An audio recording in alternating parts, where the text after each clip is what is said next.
Bang, ini Bang, soal ini nih kita dulu pertama Bang. Ya, ini kita berusaha nih. Ini Bang, soal proses hukum yang berjalan itu kan, yang akhirnya banyak muncul dugaan perlakuan istimewa segala macam seperti itu, mungkin pendapatnya seperti apa? Jadi dugaan perlakuan istimewa terhadap Nikita Mirzani, jawabannya tidak ada perlakuan istimewa karena dia ditahan dan tahanannya pun juga sama begitu. Jadi tidak ada perlakuan istimewa terhadap penahanan Nikita Mirzani.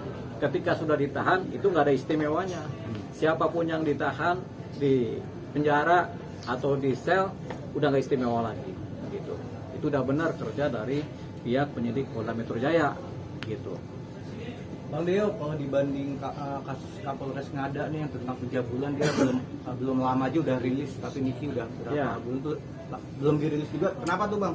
Iya, itu urusannya Humas Polda Metro Jaya. Jadi ada perkara yang kemudian dirilis karena kepentingan hukumnya, ada perkara yang tidak dirilis. Jadi tidak semua perkara harus dirilis. Itu jadi tergantung dari di Humas. Nah, kalau minta dirilis, teman-teman media bisa tanya kepada Kepala Humas Polda Metro Jaya. Pasti akan dirilis. Kalau sudah bertanya, Pak, mana rilisnya? Pasti mau nggak mau mereka akan merilis. Duduk soal perkaranya nih Nikita Mirzani. Karena mungkin belum ada yang meminta supaya dirilis, akhirnya ini masih dalam proses penanganan penyidikan begitu saja kan. Tapi nanti kalau ada teman-teman media yang minta kepada di Humas di Polda Metro Jaya, pasti dirilis oleh mereka begitu. Tinggal tanya, Pak, kapan dirilis? Nanti mereka akan kasih waktunya. Biasanya begitu. Gitu. Bang Deo, ini kan juga sang putri Nikita Mirzani kan meminta penangguhan untuk ibunya gitu. Laura ini kan masih di bawah umur Bang, mungkin dari segi hukum sendiri akan disahkan atau gimana Bang? Jadi seseorang yang belum dewasa secara hukum tidak bisa bertindak sebagai subjek hukum dewasa. Jadi artinya ketika dia mengajukan tanda tangan dan belum punya KTP, tanda tangannya sebagai subjek hukum dewasa tidak berlaku. Nah, terhadap perkara-perkara hukum yang terkait, utamanya misalnya pengajuan permohonan, pengajuan permintaan, pembuatan perjanjian-perjanjian, anak-anak yang belum dewasa, belum 17 tahun tidak bisa menandatangani perjanjian, baik perdata maupun pidana. Nah, si anaknya Nikita Mirzani kan masih di bawah umur, belum ada KTP, belum 17, jadi nggak bisa melakukan tindakan sebagai subjek hukum dewasa. Jadi tidak punya hak atau dianggap tidak sah kalau mengajukan surat-surat yang ditandatangani oleh yang bersangkutan dalam konteks yang sifatnya ada hukum-hukumnya. Mungkin syarat-syarat untuk meminta penangguhan itu seperti apa sih Bang? Jadi begini, syarat permintaan penangguhan itu bisa diajukan oleh penasihat hukum, bisa diajukan oleh keluarga, bisa diajukan oleh RT RW, bisa juga oleh orang yang kenal dengan si tersangka yang bersangkutan, bisa juga oleh tersangka sendiri mengajukan. Cuman yang paling kuat mengajukan permohonan penangguhan penahanan itu adalah pihak keluarga dan atau penasihat hukumnya. Jadi biasanya itu penasihat hukum mengajukan permohonan dengan jaminan, keluarga mengajukan permohonan juga dengan jaminan. Jaminannya apa? Bisa jaminan uang, bisa jaminan badannya si pemohon. Nah, itu dia. Tapi yang jelas, apakah ini akan dikabulkan? Jawabannya sulit, khususnya terhadap kasus yang seperti yang dialami oleh Nikita Mirzani, yaitu kasus pemerasan. Itu kasus yang sulit untuk ditangguhkan. Bang, tapi kan melihat kasus ini kan kayaknya ada otak di balik semuanya, Bang. Gimana, Bang? Kasus ini ada otak di balik semuanya. Iya, Nikita hanya salah satunya. Oh ya, kita belum tahu siapa pelaku utamanya. Pelaku utama, sutradaranya, pelaku utamanya, pelakunya, kemudian yang turut serta melakukannya kita belum tahu. Tapi yang jelas, yang baru tampak patut diduga pelaku utamanya adalah Nikita Mirzani.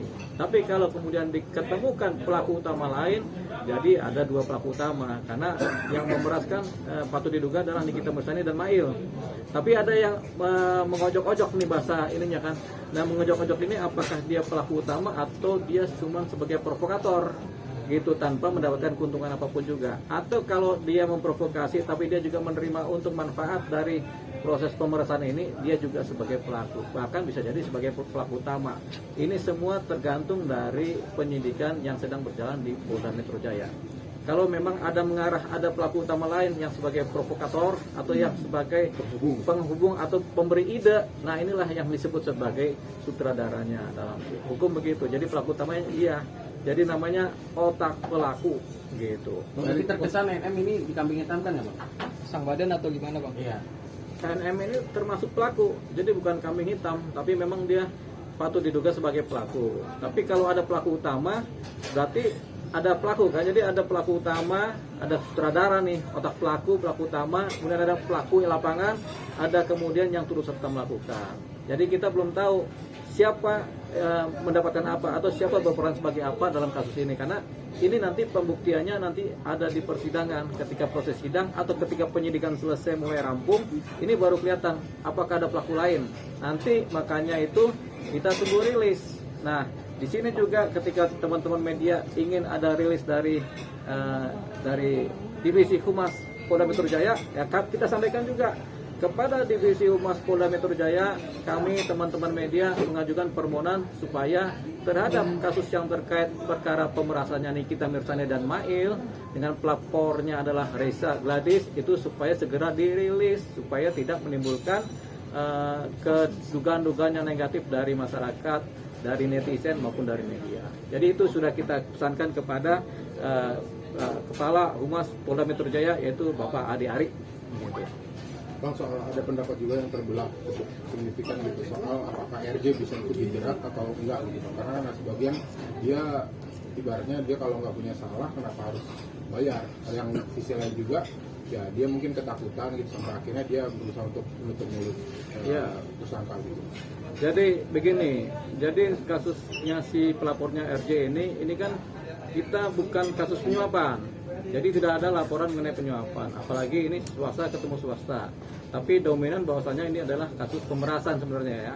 Pemerasan yang didahului oleh pencemaran nama baik dengan Undang-Undang ITE. Baru kemudian berikutnya dari pemerasan ini timbullah yang namanya TPPU ya, karena uangnya sudah ngalir, sudah diterima dan ngalir kemana-mana. Apakah ada penyuapan di situ? Jawabannya tidak, karena penyuapan hanya dikenal dalam tindak pidana korupsi, begitu. Tapi ini kan tidak ada penyuapan ya. Jadi si RJ lepas dari posisi penyuapan.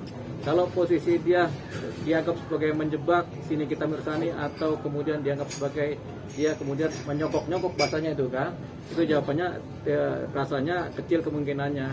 Karena apa? Berkemungkinan satu, produknya RJ sebenarnya belum layak sebagai produk, atau sebenarnya produknya sudah layak sebagai produk, tapi kemudian karena takut suaranya si Nikita Mirzani ini sebagai influencer ini mempengaruhi nilai produk itu sendiri, makanya buru-buru sudah si RJ ini kemudian mencoba membicarakan dengan si Nikita Mirzani. Persoalannya pembicaraan ini kemudian tergiring menjadi upaya-upaya pemerasan oleh yang diduga Nikita Mirzani dengan si Mail. Jadi itu dia. Jadi ada memang faktor ketakutan dari si RJ ini. Walaupun faktanya produknya itu benar, tapi karena ketika dicitrakan secara negatif oleh para influencer atau sekelas Nikita Mirzani, tentunya akan takut bahwasanya ini nanti produknya menjadi anjlok nilainya atau menjadi tidak bernilai, sehingga akhirnya diupayakan supaya lu jangan bicara deh, kan begitu bahasa kasarnya kan, jangan bicara nih gimana caranya kita menyelesaikan. Itulah kemudian yang kemudian dijadikan jalan oleh sekelas Nikita Mirzani untuk melakukan pemerasan dan Mail melakukan pemerasan. Jadi lebih kepada upaya di sisi aja supaya ini masalah jangan ribut, tapi kemudian ini dipakai kesempatan untuk melakukan pemerasan. Itu kalau mulanya dari si RJ. Tapi kalau memang ada praduga dari penyidik Polda Metro Jaya bahwasanya kemungkinan memang ini sudah disetting oleh grupnya Nikita Mirzani CS, bahwasanya ini akan masuk perangkap kawan ini. Jadi mereka udah mulai sounding tentang produknya RJ ini dari awal sehingga timbullah. Jadi trigger pertama bukan dari RJ sebenarnya. Trigger pertama itu dari Nikita Mirzani sendiri yang kemudian melakukan eksplanasi atau melakukan kritik terhadap produknya si RJ. Kan tidak dimulai oleh RJ sendiri kan, dimulai dari Nikita Mirzani sendiri dan kelompoknya, sehingga ini ke bawah, si RJ ini ke bawah sehingga dia terhanyut dan kemudian dia akhirnya berupaya melakukan upaya untuk penyelesaian secara baik gitu. Jadi tetap ini disebut sebagai pemerasan karena ini pasti dimulai oleh trigger pencemaran nama baik yang diduga dilakukan oleh Nikita Mirzani. Nama baik apa? Nama baiknya si RJ dan nama baik produknya gitu. Jadi ini pertamanya sebenarnya mula-mula. Jadi bukan RJ tiba-tiba datang ke Nikita, tapi ada penyebabnya, yaitu ada trigger-trigger dari upaya-upaya penyampaian-penyampaian kritik-kritik produk yang kemudian bisa dianggap sebagai mencemarkan nama baik produknya dan orangnya. Bang, tadi kan tidak bisa di penangguhan penahanan, apakah itu bisa di restoratif justice? Kasus pemerasan tidak dikenal restoratif justice, kasus pembunuhan tidak dikenal restoratif justice, kasus pencurian juga, kemudian kasus perkosaan juga tidak dikenal yang namanya restoratif justice. Restoratif justice itu hanya dikenal untuk kasus-kasus delik aduan. Delik aduan ini yaitu pertama pencemaran nama baik bisa diadakan restoratif justice, tapi kalau pemerasannya tidak gitu. Nah, selain itu kasus perselingkuhan, perzinahan yang dasarnya adalah delik aduan bisa diadakan restoratif justice. Selain itu tidak ada perkara-perkara pidana yang kemudian punya posisi untuk di restoratif justice kan. Hanya dua tadi kan. Jadi yang tidak bisa pembunuhan, perkosaan, percabulan, pemerasan, pencurian, apalagi narkotika itu nggak bisa diadakan restoratif justice. Jadi ya sudah, posisi restoratif justice tidak ada. Kemudian kasus-kasus seperti ini juga tidak dikenal yang namanya penangguhan penahanan. Walaupun ada hak dari para tersangka ataupun keluarga ataupun penasihat hukum untuk mengajukan permohonan penangguhan penahanan, tapi kasus-kasus ini pada umumnya tidak dikenal penangguhan penahanan. Jadi Nikita Mirzani kemudian agak sulit mendapatkan penangguhan penahanan, kecuali yang bersangkutan sakit parah atau ada apa, sehingga yang ada adalah pembantaran gitu di rumah sakit kepolisian. Bang, dari topik bang soal musisi 9 musisi